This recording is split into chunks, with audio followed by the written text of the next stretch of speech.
Okay, first focal plane and second focal plane. Now, something that's going to come up when we talk about these two next to each other is the reticle size and the magnification that you are on. Now, obviously, if you're in a second focal plane optic, it does matter what magnification you're on if you want to use the reticle specifically. If you're using those hash marks or reference points on your reticle at all, with a second focal plane optic, there will be one magnification in which it is calibrated so that the reticle and the image size are both in conjunction with one another and at the same scale. So you can use them based upon one another.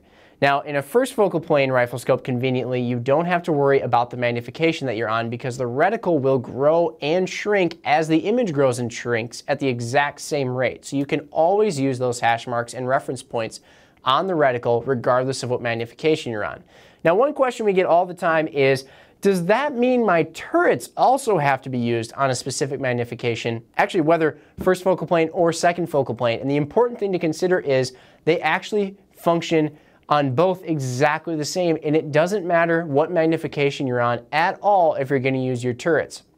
Your turrets are not affected by your magnification in any way at all, and neither is your center reticle.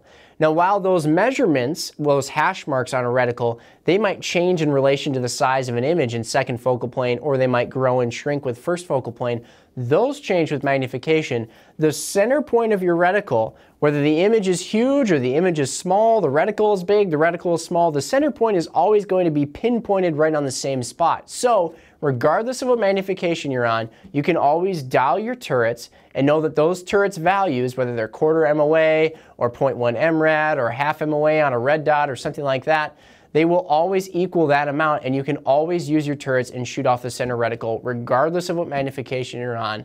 And that's something that you can do on both second focal plane and first focal plane. Hopefully that helps. If you have any other questions, please let us know. We're always happy to help further.